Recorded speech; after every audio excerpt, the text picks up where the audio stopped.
Bitch is a Bad Word podcast is for informational purposes only and reflects the opinions of the host and guests. Please take care of your emotional well-being while listening. We do not endorse third-party views and are not liable for any defamatory claims. Listeners should conduct their own research and consult professionals before making decisions. Caliber Studios has not independently verified the information you're about to hear.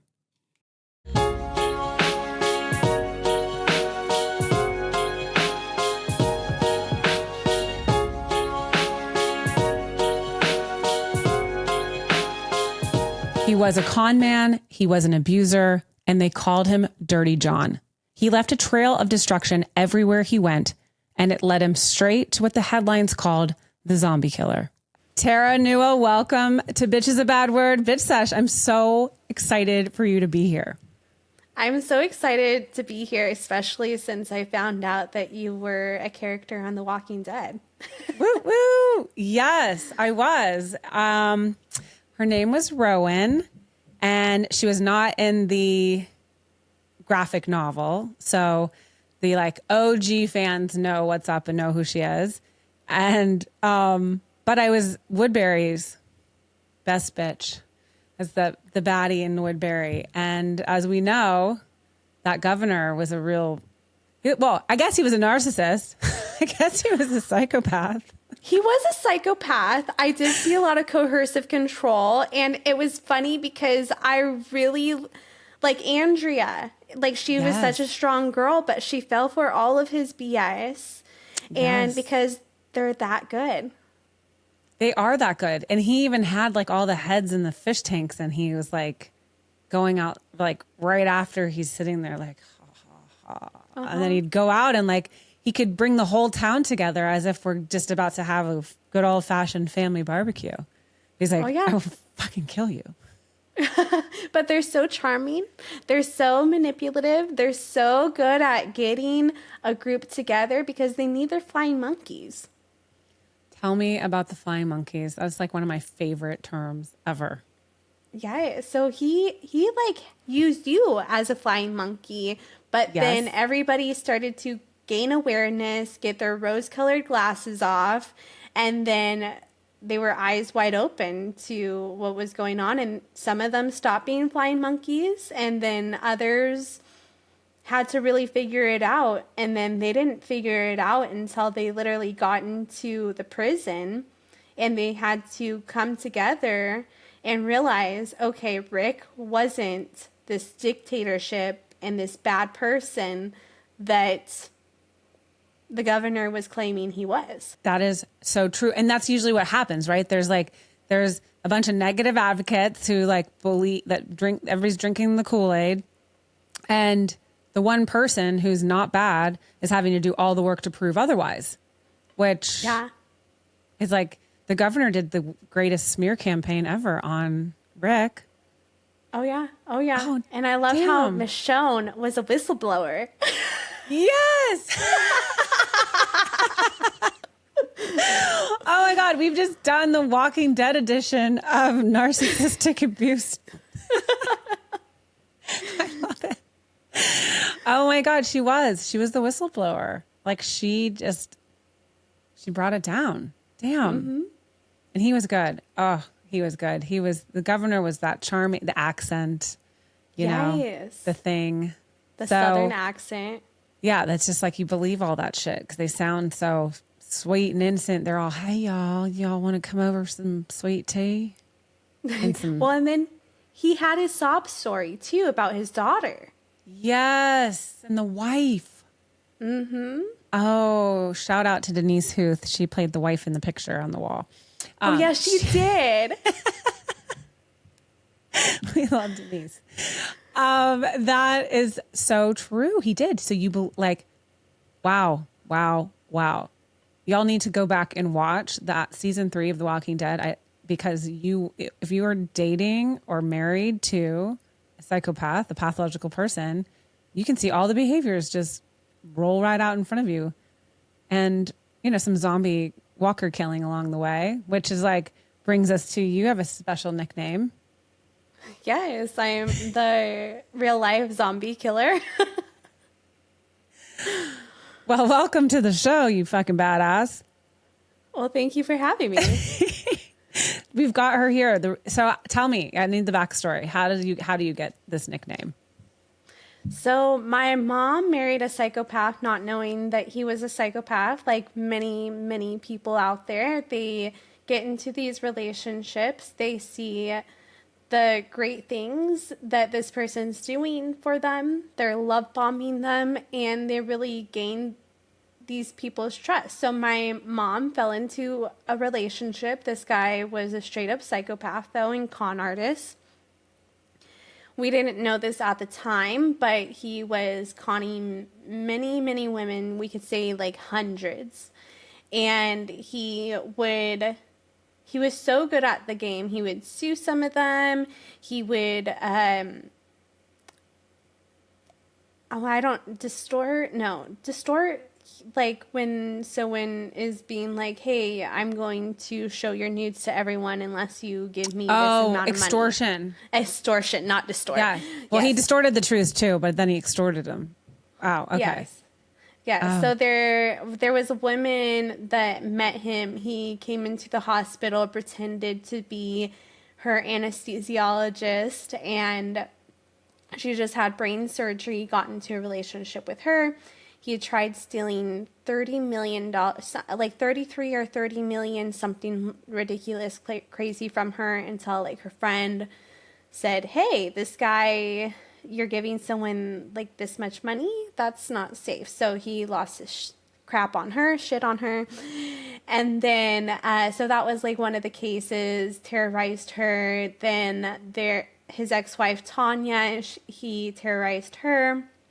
And then when he got into our life, he just terrorized everyone. But he was really good at charming certain people, like the people that he wanted to charm. So he charmed my mom. He charmed her mom, my grandma. And then me and my sister and I, we were different. To him, we were the ones that were going to buzz into his ear, tell him what was up, and like tell him like, you're doing this, you're doing that, we see what you're doing, but then also go to my mom and tell her what we saw in him. And so he had to get rid of us right away.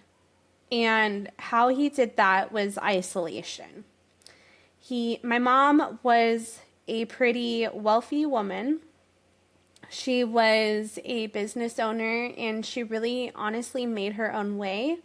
I remember growing up, she had the goal to hire single mothers to work for her, because she got into that position because she was left by her ex-husband that when she was pregnant with my older sister, not my dad, but a different guy. And so her goal was to help single women and mothers, you know. Love it. Thank you. So he got into her life with her big heart, and he just really tried to separate us. He told my mom, and he even said this to my face at one point, but I screamed back at him and I said, no, John, this is what you want. He told me that I only loved my mom because of her money, and that that was like my only relationship with her. Which is so hurtful, by the way, like so incredibly a punch to the gut, because that's your mom. Like you love your mom because she's your mom. And she sounds like, you love your rad mom. She was amazing. Like, what the hell? But that's like him. What's that word that they use? Projecting, or like, yes. They tell you what they're doing to your face. Oh, yeah. No. And I called him out for it. I screamed back at him. I said, no, John, that's what you want. I even screamed a few FUs at him. And then that caused me to not spend Thanksgiving with my mom and my family. And then I ended up really starting to see who he was, in a sense, because my sister had a lot of concerns. However, I love my sister, but she can be a tough critic. But maybe I need to be more like her. Hi, I'm Sarah Wayne Callies, and I played Dr. Sarah Tancredi on Prison Break. And I'm Paul Edelstein, and I played Agent Paul Kellerman on Prison Break. Please join us on our rewatch podcast, Prison Breaking, with Sarah and Paul. We're going to have all kinds of guests and never-before-told stories, so follow us on Apple Podcasts or Spotify or wherever you get your podcasts. And you can subscribe to our watch party on the link there. We can't wait to see you there. And follow us on Instagram at Prison Break Podcast. See you there.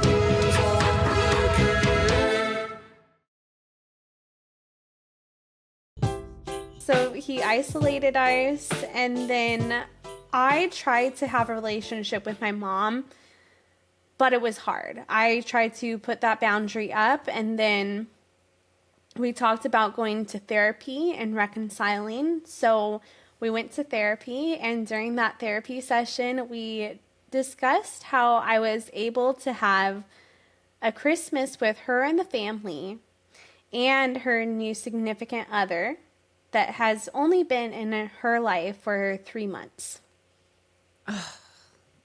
Right? But that's like he's love bombing the shit out of her. Oh, yes. And he's literally holding her purse. He's bringing her food. And it's funny because one of the reasons why I think he was holding her purse so much was because it was so close to her credit cards.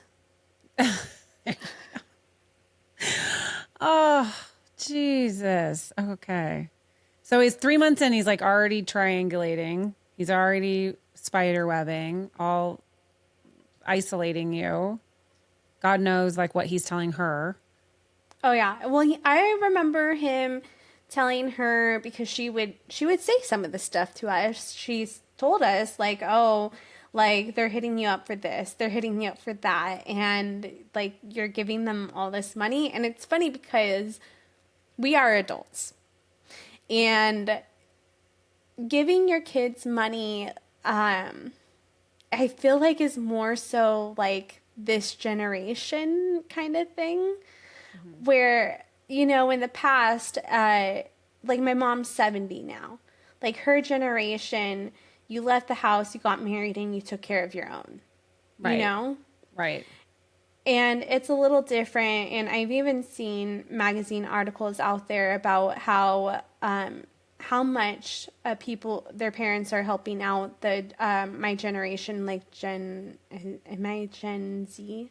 No, Gen Y. No, I'm like millennial. Okay.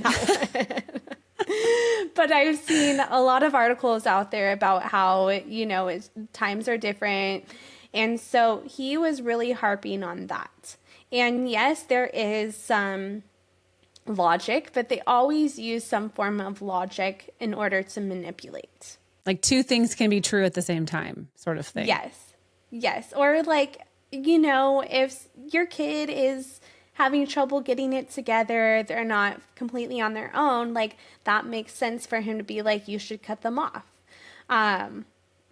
But that's not accurate planning. That's kind of abuse in a sense, to just like cut someone off like that. You have to help create a plan. That, at least that's what my therapist has told me. Yeah. Yes. Life works better when we have some sort of plan. Yes. And so I ended up going to Christmas, and that Christmas he had not done anything that we agreed to do in that therapy session. And it was just granted my mom there in that therapy session and then relaying all the information back to him on what he needed to do.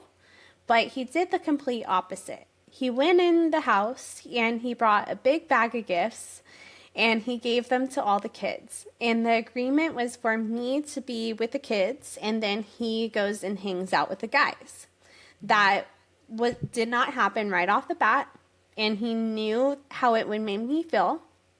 And I ended up going to the garage and crying because I was so upset, because I was the only one seeing his manipulation in it. And everybody else was seeing him come in with a big bag of presents and try to love bomb the kids. Yeah, like fucking Santa Claus. Yeah, so I just like really knew something wasn't right after that point. And I think like my family, even though they were like, oh, okay, they were still like, okay, that was slightly weird. And so they ended up hiring a private investigator and looking into him. And the information that we got back from the private investigator is that John had different social security card numbers, that he was doctor shopping and going to all these different doctor locations. And from there, he would like a prescription pad or prescriptions, like a note, because back then you could just write down on a prescription pad and then you take it in and you go fill it up. Right. So he was doing that. And then he also had this storage unit in Indio, California. Inside the storage unit was a refrigerator, and inside the refrigerator was a backpack with zip ties, stuff for chloroform, and a children's book. And I think there may have been like a few other things in there. And so we got a lot of this information. We also got that he just got out of jail, that he had several different restraining orders on him, that he's been to jail multiple times, that, one of the restraining orders, I remember just seeing listing all the abuse that he did to that person. And that is public information, and it's just sad too. They did protect the victim's name in that, I believe, but it just all the assault and battery on her page was just stomach turning. Oh my God. And meanwhile, your mom has no idea. My mom has no idea. And she just moved him into her new place with her basically in November, even though she was telling me that she didn't know this. And it's still unapparent to me whether she did or did not, because, when you're going through this type of situation, you as a person, it's normal to become defensive and to defend everything that the man is doing. And you shouldn't hold it ever against that person, because it's part of the oxytocin, the chemical bond that you guys have. And then, I'm sorry, but if someone was threatening my happiness, I'd be like, fuck off. Yeah, exactly. You can take that joy sucker right out of here. Right? So, we brought I didn't really have anything to do with a private investigator, but my brother-in-law, my sister, and my other sister brought all the information to her. And then she had to get out of that situation. She had to sublease her place that she got on Balboa Island that she was living with him in. Oh my God, that's one of the most beautiful places ever. Oh yeah. Oh. And this was 2016, and it was $6,500. Oh my gosh. Just to rent that place out, and it now it's probably 13. Yeah, or But- more. Right? Stuff goes up. But it was really lovely and really beautiful. And I was so excited because I was living in Vegas. And so I wanted to come back to California, and I couldn't stay at my sister's because they didn't allow dogs, and I had 3 dogs. Okay. So it was great, I thought, because I got to go hang out with my mom on the beach and bring my dogs. But that... I only went there twice, and then he exiled me from that place. Oh, God. Okay. But then she gets all the information, and then she leaves him. And then during this time, he's, hitting her up, being oh... He, goes back and forth. He goes to Jackal and then Hyde. Oh, I love you so much. Come back to me. Oh, you're a fat piece of shit. Going from one extreme to the next. Yep, the devaluation and the valuation.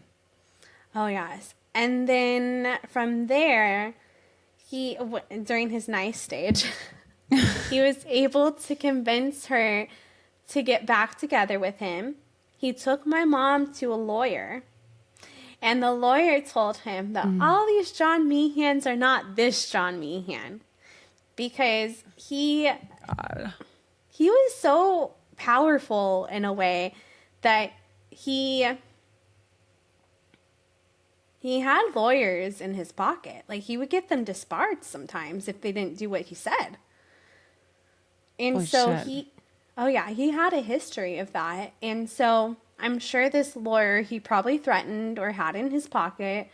I remember going through his phone, and there was so many messages to different lawyers, and because he was trying to sue so many people. And then he wanted the law on his side to a certain extent, you know? Okay. And so my mom went back together with him, and then they tried to recreate like the honeymoon phase. They get a new apartment together.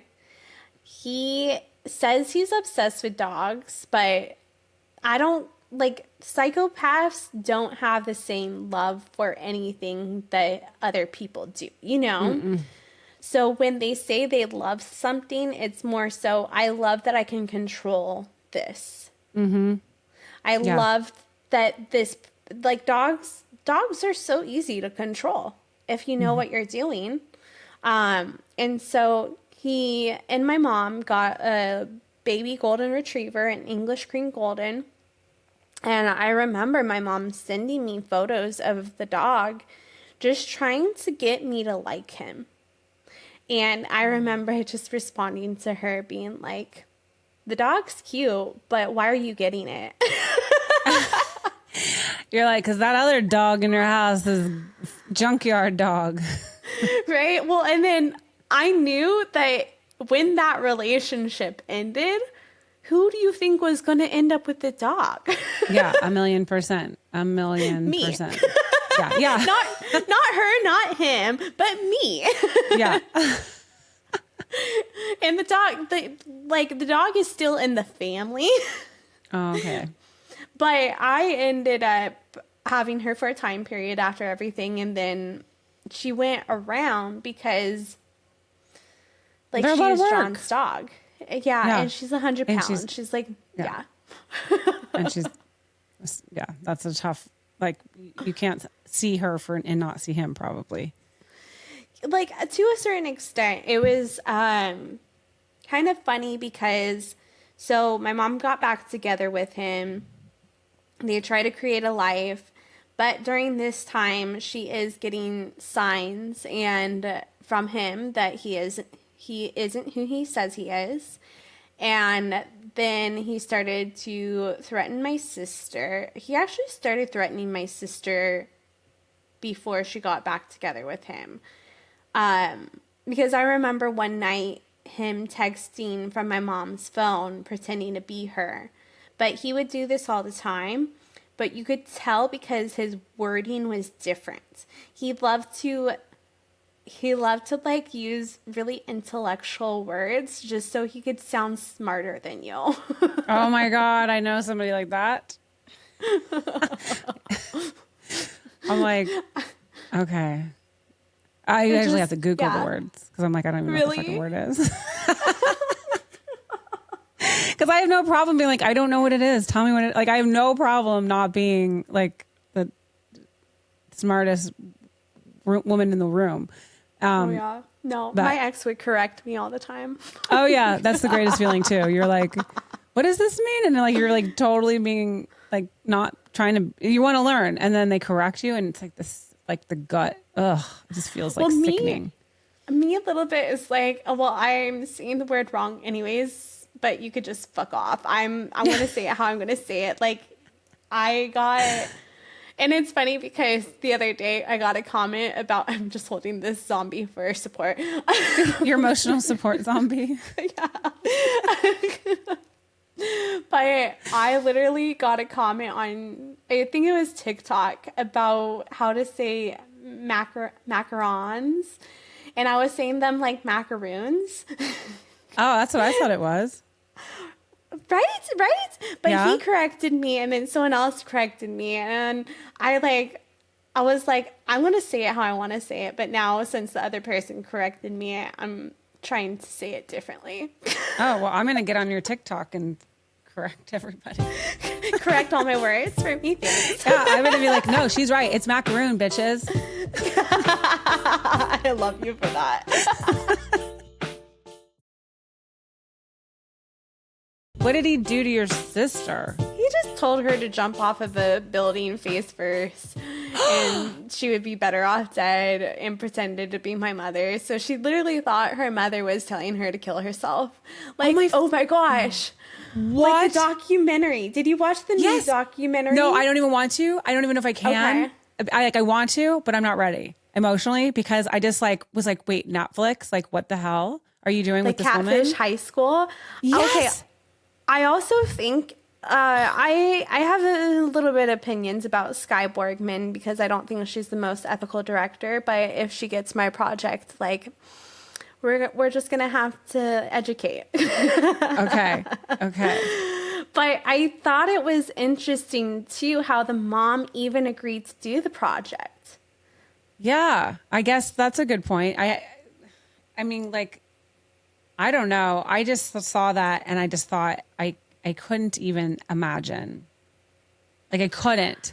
I can't even say, like, I couldn't. I just can't. I can't even, my brain doesn't even want to use any words right now. It's like going because it's right. Insane.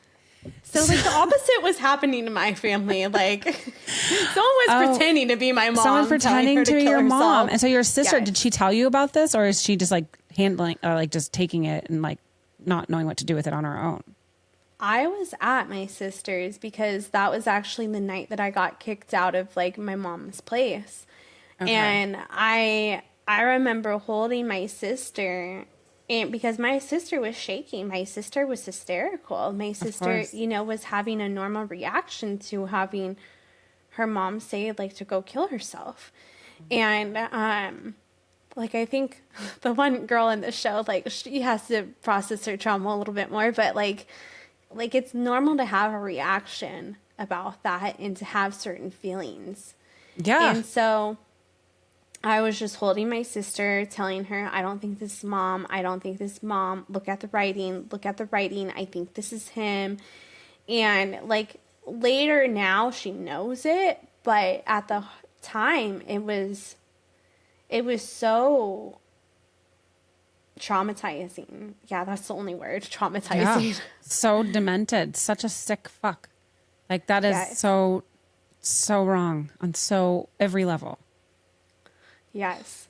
So my mom left him and then got back together with him because he was able to convince her because of the lawyers. Then the second time, she starts to have to plan her leave and plan it carefully. And she's catching light onto, okay, all these things my daughters were saying is true. She actually goes and hires her own private investigator now and starts digging up information on him. And I mean, I have all this stuff, but I actually gave it to an archivist recently. But I saw what she did. Like, she really was trying to get this guy away from us and doing it to the best of her ability. Yes, she did. Like, he convinced her to meet up with him a couple of times. And she was hoping that she could just pay him off and that he would leave us alone. Unfortunately, when you're in the terror of a psychopath, money won't get them to go away. Like, they want to wreck you mentally, physically, everything. They don't want to just take you financially. They want to hurt you. Mm-hmm. And with hurting with a psychopath, they have to plan that too. They like a pristine plan and how to kill.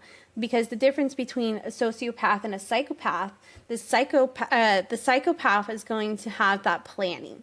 The sociopath may be the one to just kill someone out of a reaction. But the psychopath is going to plan their reaction.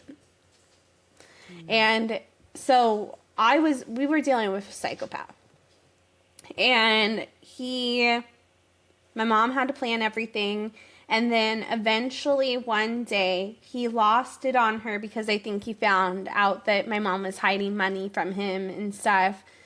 And it's funny because she's hiding money from a guy that she's only been married to for like a year.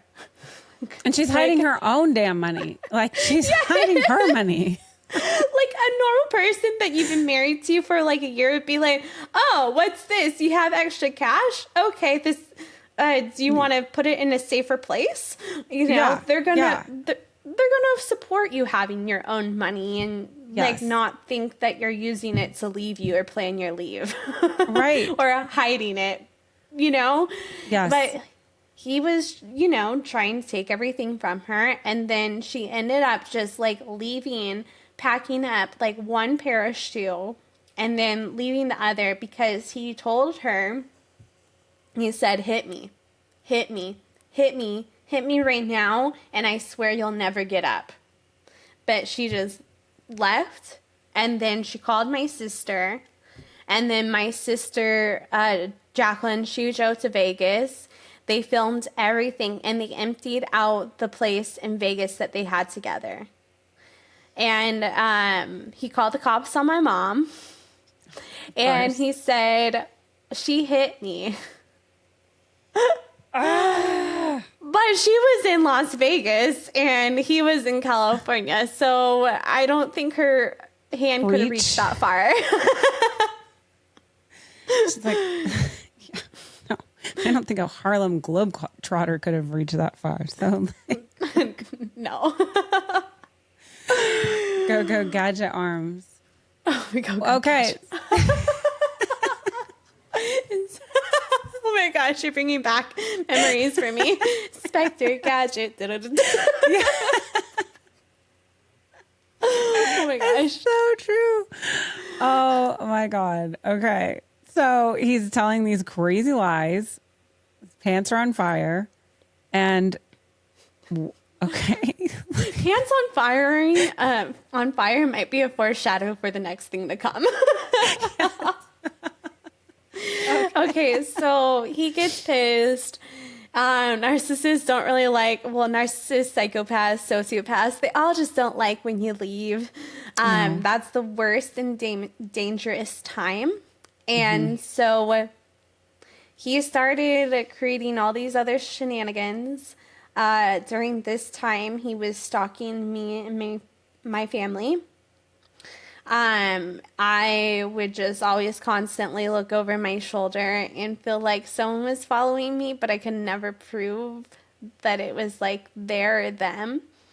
And it's interesting too, because all of these times would have been a better time to grab me and kill me, but psychopaths are really dumb in a sense too. Wow. Okay. They're like, because they have to stick to the plan. Yeah, it's kind of like, I don't know, like, I feel like I'm on the spectrum a little bit. And so, like, and it's not the same at all. Like, I don't want anyone to think, like, oh, just because you're on the spectrum, you're now Brian Koberger. But no, no. Right. Like, it doesn't, not every person on the spectrum is, like, a lot of people have empathy and great hearts, you know? Yeah. But, like, for me, if something is not like on track, it throws me off. And I get disoriented, and I think that could also be a part of like my trauma, but I've always kind of been this way. I really like a plan, and I like for people to be on time and for me to just like have everything like in line in a sense. And so I can see where like he'd be like, oh, okay, like not being able to pivot. You know what I mean? I see. Yeah. Because it is really interesting. His sisters always said that he like planned to kill someone in a parking garage. Like that was his plan. And so he ended up lighting my mom's car on fire and stealing it and like taking it and just dropping it off like a few blocks later.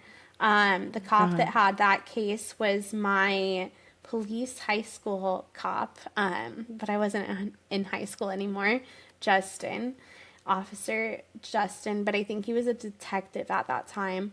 And then nothing really happened with that case.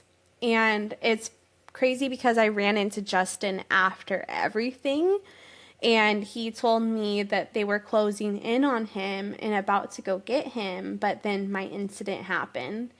So that was really interesting to hear that. He was also tearing up because I think my mom didn't feel listened to in that situation, and she didn't feel like the police were doing anything. So I think he felt remorse for not getting to the guy in time because of me having to do what I had to do. And then what else did he do?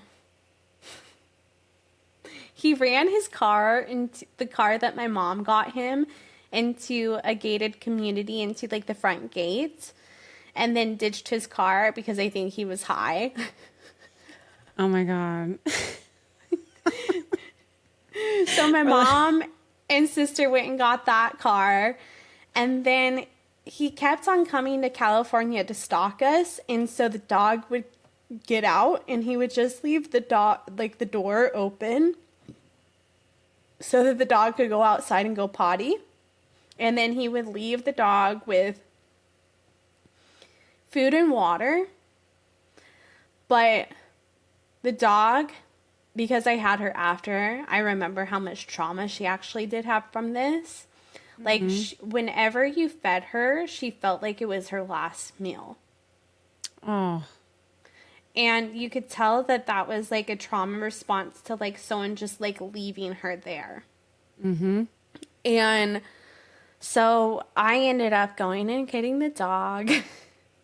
And then because I worked as a dog groomer and as a kennel attendant, the dog came to work with me and my dog. And then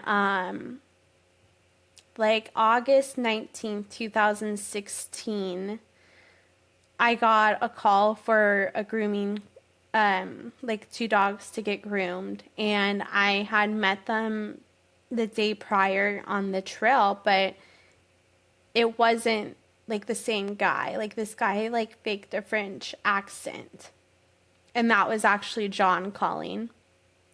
But I didn't get all the information that I would have normally gotten because it was during feeding and all the dogs were barking at me, and so I just needed to get him off the phone.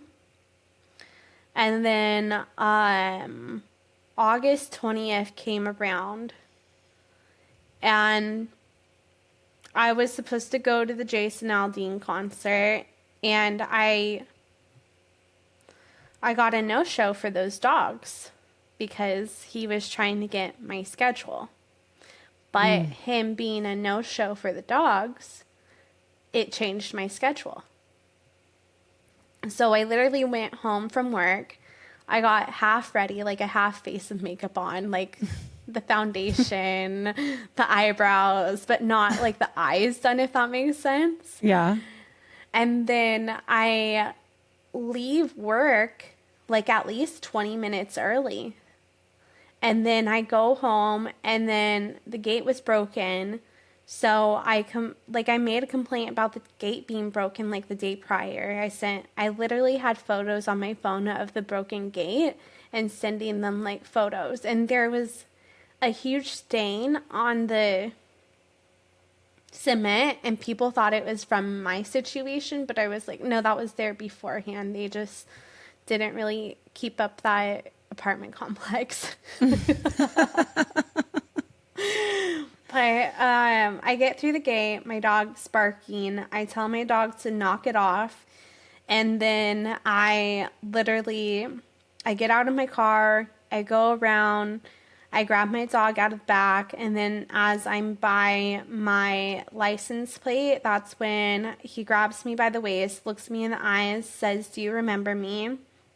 And then I might just skip over a little bit of this. But so from that moment, I ended up getting stabbed a few times. I ended up with him on top of me, and then my dog was biting his ankles. I was able to kick the knife out of his hand, and it landed exactly on my right-hand side. And then I picked it up and I just started wailing on him. I still don't have it in my memory to this day of me actually stabbing him where I stabbed him, to be honest. The only two I remember is the last ones to the head, which when he was like falling on top of me, I was holding his head so that he wouldn't bite me like a zombie. Oh my God. And then the last two to the head, I do one on like his forehead, and then the last one I do into the eye, because it's the softest point of entry to the brain to kill the brain for the zombie kill. And so that's what made him brain dead. And like the little zombie I have right here, like my friend gave it to me, but it's like weird because my ex that was like in the picture during the time of John being in my life, he, like, the scene that he thinks of about like my attack is a scene where Andrea is in the Winnebago and they're looking for Sophia, and there's a walker that comes, and then she has to literally get this guy in the eye, and that's exactly where I stabbed John. Yeah, like exactly. Ooh. So, oh like, my this God. guy is like a symbol to me. Yeah. Yes, you think? Hell yeah. You're such a badass. Like, but Thank like, you. Oh my God, I can't believe that you had to do that. But like, holy shit, you did it. Thank you. You did it. Like, I don't even know how, like, what happens then? What do you do? So someone actually went to go try to revive him. They started giving him CPR, and I told them, I was like, he tried to kill me. I mean, but not like that. I think I was like a lot more emotional, and it's been 8 years now, so I'm a little detached from it to a certain point. But, and well, like also I do notice that my voice does change. Like my voice does like amp up a little bit when I start to tell it, just because of the trauma and how, when you talk about certain things with trauma. But I had to go through a whole lot of healing. I was so fucked up from everything. And like we were saying earlier, we're both natural born appeasers. And so I had to make sure everyone else was okay at first. And I didn't realize like my own stuff until I couldn't go into work. The dogs barking, it made me crawl up into like a ball and cry, and then I couldn't feed the dogs and stuff. But my boss had cancer during that time, so I tried to show up at certain times when I just like couldn't. And then it got to a point where the cops were called on me one day because I was fighting with my sister, and they told us like, you need to like go heal, you need to separate. So I ended up going to Austin, Texas, and staying with my sister. I have 3 sisters, 1 brother. And she got me set up with a therapist. That therapist was able to see me twice a day, or not twice a day, that would have been a lot, twice a week. And it was really great because like the therapist that I had before then, I told her I kept missing all my appointments because she could only get me in once a month. And then I told her that I didn't really want to be here, that I was just better off dead. And, sometimes I still do feel like that because of the PTSD and the trauma. And, when you are a natural born empath, and for me, like, I have always chose like avoidant men and stuff. And so it's really hard to get the love from those avoidant men because they're avoiding that love. Right. Yeah. And so, I mean, recently, I'm not going to lie, I've been really navigating how to get past feeling like I shouldn't be here. And it's honestly been helping working on my attachment, my anxious attachment a bit. And I've been doing this program Julie Manano has. She has this secure relationship like page on Instagram where she has like, oh, this is what you should say to your partner. This is what, you know, and like the situations. And she actually gifted me this course, and I've been taking it, and it's been helping me not get to the point where I feel like I want to die or not be here when I do get rejected. I love to hear the healing side. That is so amazing. And like, thank you for coming out and sharing that really dark part of your journey as well, because that's not easy, I would imagine, to just come out and share with us, you know, with us. Thank you for being such a brave baddie to tell that part of the story, because I don't even know, like, I couldn't even imagine what you had, what you did, what you went through, and like even cooler and more brave that you're doing the work that you need to do. And then you're helping women along the way, helping survivors along the way too, by sharing the story. So I'm glad you're here. I'm very glad you're here. I'm more than glad. I'm so happy. I'm so grateful that you're here, and keep staying here, because the world needs you. We need. Well, I think it is like a lot of survivors, and even when Julie was on my podcast, and you're welcome to come on anytime. Yes, I'm coming. Yes. But it, like, a lot of people, survivors do feel that way. Like, a lot of survivors think that they shouldn't be here. Like, why should I be here after even the things that their abuser said to them and stuff? And you know, we all got to just remind ourselves that they chose us for a reason. Yeah. They chose us because we have, even though sometimes it hurts, we have a lot more compassion than the average person. I believe in that. I do. I was told if I was ugly, I'd be dead. And that like lives rent free in my brain a lot more than it should. And I'm like, who could, like, how can you say that? Like, how could you like legitimately say that to me? That is like a mind fuck. Yeah. Total mind fuck.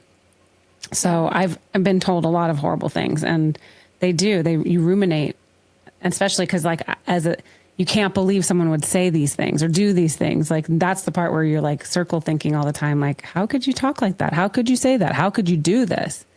So, I mean, like in your situation, this guy's just a cold-blooded psychopath. And yeah, he's dead now though. I killed him like a zombie. He's dead. Oh my God. I just cannot believe that. And like, wow, I just can't.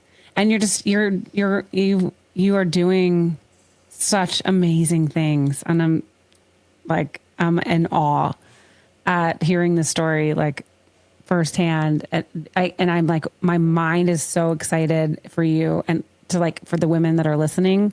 I mean, I'm maybe they're men listening too, but that are like going to hear your story. And they'd be like, hell yes. And just, you know. Yeah. So I have a podcast called Terra's Baddies Club. I also spell it like slightly differently than everyone else, just because I wanted to be slightly different. It wasn't because I don't know how to spell. Trust me. Some days I don't, you know. Yeah. I spell bananas. Oh my God. I love you so much.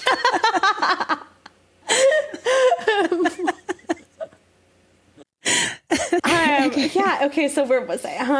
I have a podcast. I had a podcast with my ex that allowed a lot of survivors to share their incredible stories on that platform, and I really wanted to continue to have a place. So I do a lot of survivor stories, a lot of true crime, but I also like to weave in a sex therapist or, you know, a nutritionist or an acupuncturist, because I did bring on my acupuncturist because one day she slid into my DMs and said, I can heal your trauma. And I'm like, bullshit. And then acupuncture is so amazing in the way that it really helps people get to their homeostasis and deal with that fight or flight mode. I honestly have seen a lot of great, now I'm blanking on the word, but a lot of great improvement just from acupuncture, because it's helped me settle my nervous system more so. Yeah. I've heard like things like that are huge. Like our mind body connection, just like the trauma that we hold in ourselves, and that release in bad ways, that if we can just like. Oh yeah. And you carry certain traumas in certain areas. So it's interesting how the acupuncture can connect to those certain points. Like I was hit by a car before any of my stuff happened by an ex-boyfriend that was on meth. So I have a great picker. I like them just like my mom does. Shit. I'm working on that. We're working on that. I'm like, my picker is fucking broken. I used to say the same thing. I'm like, what the fuck with my picker? Like, what? I needed to, is there a bring on? Oh my gosh. Well, you've had on Vanessa Reiser, right? Yes. She's a baddie. Yes. So she is one of my go-to people if I'm like, because she's even told me, she's like, Tara, this is why we have a group of women. We ask the women about the man, and then they give us their feedback, and we take their advice and run with it. Yes. That's what we're doing over here with the bestie gang. We're like, we got to build this bestie gang, and we all are going to talk about it, talk about them, and then we can all band together as a big band of bitches and make sure this shit doesn't happen to us anymore. Yes, I love that. Oh gosh. So I already now know I need to have you on for a part 2, because you I just feel like we've just like barely scratched the surface on just your journey and everything you've been through. And you just being sort of like the chosen one, like he was going to kill everybody. And it's just, you were able to defend yourself and defend your family and like defend your mother. And wow, like you fucked around and found out. I mean, anyone who fucks around with me usually finds out really quickly. Even if they're not doing something really bad, it's like the universe, God, like whoever always has my back, like, you know? I can tell. Hell yeah. Where can our besties find you? Yeah, so I am everywhere, Terra Newell, TerraNewell, except for YouTube is Terra Newell Survivor, and then Twitter is Terra_Newell, but I'm not that active on Twitter at the moment. And then because I have an arch nemesis on Twitter. There's this guy that loves to go after survivors and then take survivor stories and then prints false information about it, which I don't know why he hasn't been sued. Go get a fucking life. Yeah, why is he getting sued? Why? But if I had a lawyer, I would probably sue him up the ass too. Okay. Well, I would. If I had endless amount of money, that would be a fun game to play with him. Because he does go after survivors. So I've just kind of stayed away from Twitter at the moment. I also just love to call out abusers and bad men. And then when a survivor is like, this guy is an abuser, then I'm usually back behind them, like backing them up. Oh, hell yeah. You want you in your corner. I want you in my corner. And we all want you in our corner. We want... I'll be a part of the zombie team. You are the what do they call them? The zombie, something team. I gotta think of the name. Like when you want someone on your zombie team. Yeah. I do have a zombie bag, like a to-go bag. My God. Yeah, no, I want you in the apocalypse. Like you're coming with, I claim her. She's coming with me on my team. Thanks. You could be on my team too. You seem cool. Well, yeah, I mean, fuck around and find out too. Like I got you. I like got it. Your back. You've already dealt with like an apocalyptic environment. both ways. Yeah, in real life and IRL and on TV. So yeah, I can handle some shit. I can. You can. Oh my God. Okay. So I'm so incredibly grateful for you to come on and share your story with us on Bitch Sesh. And I'm going to have you back if you'll have us. Yes. And you are so brave. You're a bestie. You're a baddie. You are one of our BFFs, which are our bitches fighting for freedom. That's our acronym. So you're going to get a hat and you're going to join the baddie gang and we're going to just get shit done. I love that. I'm also thinking of podcast ideas for you and I, if you ever want to do one. Yes, let's fucking go. When you're listening, we don't live that far from each other, so we're doing a little road trip. Like I'm going to come up and see you. And we've got some people to get together in the same room. But yeah, no, hell yeah, I'm down. Yes, I love it. I love you. You're amazing, and I'm so grateful to you for taking this time with us and sharing your story and inspiring so many people. And here's to us doing the next thing because we're not done. Yes, we're not done. Well, we love you. Thank you we'll link everything in the show notes and you can hear all about your story. And we're going to have a part 2 for sure. Cause it goes on and, as we know, and you've gone on to do such amazing things. So I'm grateful to you forever. And to everybody listening, just be a baddie. Find that big baddie energy that she has. And sometimes you just got to zombie it. Like you just got to go for it. Protect yourself. Go for the zombie kill.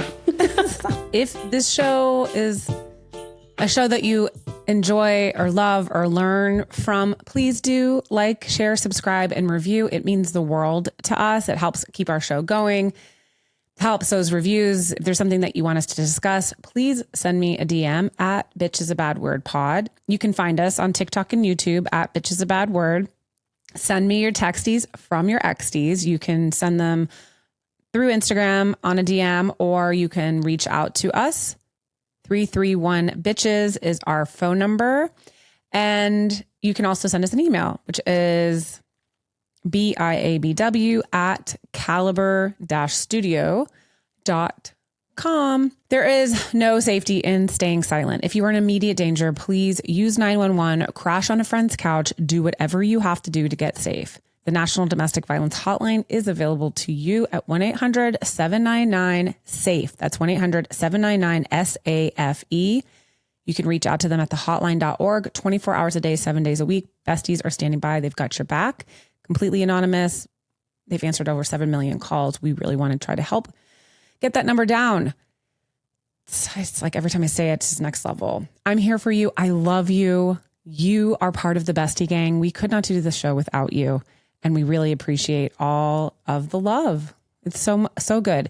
If you would like to join the Patreon, you can find us at patreon.com/bitch is a bad word. There's a whole bunch of baddies over there building their network, regrowing their net worth. Who knows what you can meet? Really, it's all connection, right? There's free tiers, there's paid tiers. Go check it out. See what's happening. See what's popping on the Patreon. Check out our merch. MILF merch is for sale. Bestie merch is coming. Obviously now I have to make a pro say all day. I'm really excited about our merch. And we love you. That's it. We love you. We'll see you next Tuesday, besties. Our editor is Kevin Mackler. Our music was composed by Drew Kevorkian. Our art design was created by Eric Johnson and Kevin Roche. Our interns are baddies. Our Patreon is run by Kay, and this has been a Caliber Studios production.